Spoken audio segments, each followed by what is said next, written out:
Le Seigneur soit avec vous. Lecture de l'Évangile de Jésus-Christ selon saint Luc. En ce temps-là, Jésus était en train d'enseigner dans une synagogue le jour du sabbat. Voici qu'il y avait là une femme possédée par un esprit qui la rendait infirme depuis 18 ans. Elle était toute courbée et absolument incapable de se redresser. Quand Jésus la vit, il l'interpella et lui dit « Femme, te voici délivrée de ton infirmité. » Et lui imposa les mains. À l'instant même, elle redevint droite et rendait gloire à Dieu. Alors le chef de la synagogue, indigné de voir Jésus faire une guérison le jour du sabbat, prit la parole et dit à la foule : « Il y a 6 jours pour travailler.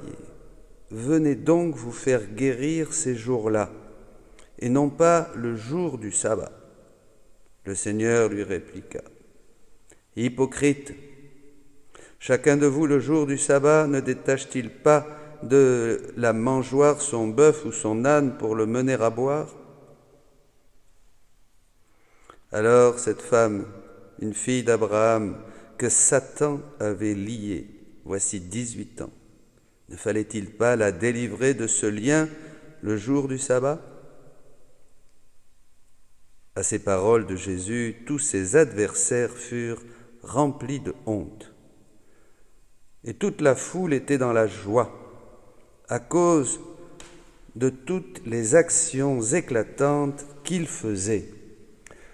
Acclamons la parole de Dieu.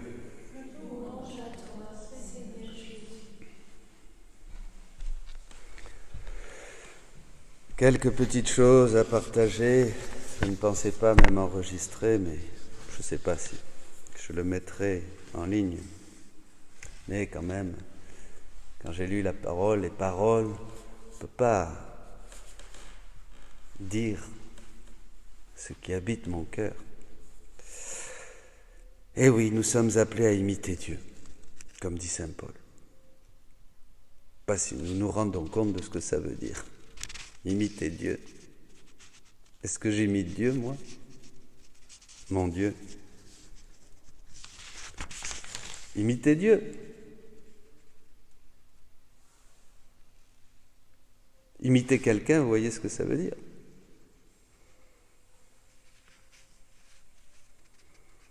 Donc, je laisse saint Paul. Allons à l'Évangile.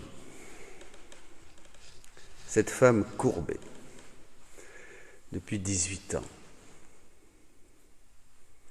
incapable de se relever. Saint Bernard voit en elle la nature humaine toute recroquevillée sur elle-même, c'est-à-dire centrée sur elle-même, centrée sur son sentir, ses idées, son moi, son ego, c'est la même chose, ou presque, etc., ses blessures, toutes centrées sur elle-même. Sa culture, sa vision du monde, toutes centrées sur elle-même, tout, depuis longtemps. Et ça, c'est ça qui va nous faire préférer, comme dit Jésus,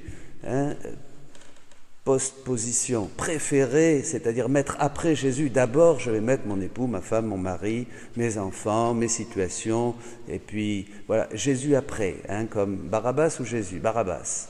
Ça, c'est très important parce qu'on ne voit les choses que par le prisme de ce que nous avons. Ça, c'est très important. Alors vous m'avez dit, mais alors quand Jésus va nous libérer ? Les mystiques parlent de la faveur de la nuit. Il n'y a que la nuit obscure qui nous libère. La nuit des sens, un petit peu, ça améliore, ça rafistole. On en parlait hier, là, jusqu'au 3e demeure. Mais la nuit de l'esprit, ça déracine vraiment ces fautes cachées dont parle le prophète, le roi David. Ça déracine vraiment en nous tout. Et c'est ce que je vous disais au début de la messe. Si nous ne le faisons pas ici, nous le verrons au moment de mourir. Il n'y a pas. Pour entrer au ciel, il faut avoir imité Dieu jusqu'à lui être semblable en substance. en substance, c'est-à-dire avoir absolument la même nature, qu'il n'y a plus rien de volonté humaine, parce que ce qui rend malade cette nature humaine représentée par cette femme, c'est ma volonté qui n'a plus Dieu et qui est protagoniste en tout. C'est le mal le plus terrible, l'impossibilité de se redresser par soi-même. Elle ne pouvait pas se redresser. Ma volonté ne peut plus récupérer ce qu'elle a perdu. Je ne peux plus rien faire. Je suis incapable de me redresser par moi-même. Voyez ? C'est ça le mal fondamental, hein, cette infirmité, vraiment. Hein, c'est quoi en fait ? Dans la racine, c'est d'avoir dit non à Dieu et de continuer à dire non à Dieu. Ne pensez pas que parce que vous faites ceci ou cela, quelques œuvres de charité et quelques prières, que vous dites oui à Dieu. Non, c'est pas vrai. C'est quelque chose de tellement enraciné en nous que nous n'en avons même pas conscience. Il faut une lumière particulière. Par exemple, le curé d'Ars, il a dit « Montre-moi mon péché ». Il a été dépressif toute sa vie. Jusqu'à la fin de sa vie. Le curé d'Ars. Voyez, c'est la faveur de la nuit. On ne peut pas. Nous avons cette impossibilité de nous redresser, c'est-à-dire de revenir au point d'origine tel que nous étions quand nous sommes sortis vierges des mains du Créateur. Oui, c'est impossible. Bon, alors maintenant, mais à Dieu, c'est possible. C'est ça, l'espérance et le bonheur qui nous habite, la joie qui nous habite.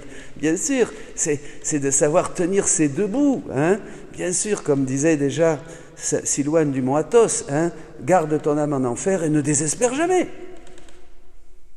Mais c'est vrai que nous sommes dans un temps terrible. Culturellement même.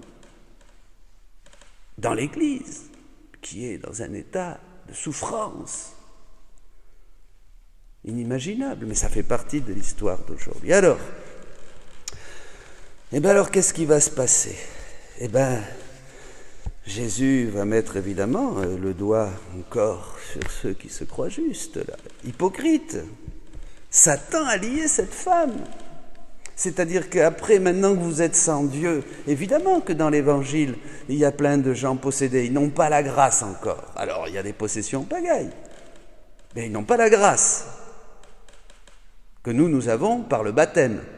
Donc Jésus fait ce travail, hein, et il va continuer de le faire. Il fait ce travail. Cette femme livrée à elle-même, cette volonté humaine recroquevillée seule sans Dieu, évidemment, est une porte ouverte au malin qui va la lier, l'attacher, la prendre, la détruire. Vous voyez, il l'a liée depuis longtemps, depuis 18 ans. Et il faut la délivrer. Et le Fils de Dieu est venu pour nous libérer des œuvres du diable, dit la parole de Dieu dans la lettre de Saint Jean. Nous libérer des œuvres du diable. Et l'œuvre du diable, c'est de maintenir l'homme lié dans le labyrinthe de ses passions, de ses idées, de ce repli sur soi, dans ce labyrinthe pour qu'il ne se redresse pas et ne revienne pas à cette beauté originelle.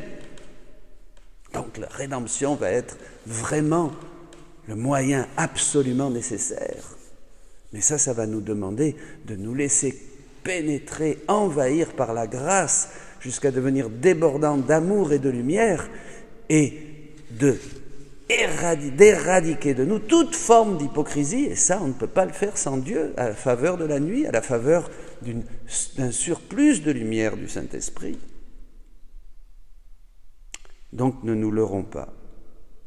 À ces paroles, tous ses adversaires furent remplis de honte. Eh bien oui, les adversaires de Jésus, c'est-à-dire ceux qui ne veulent pas prendre ce chemin, eh bien, ils sont furieux.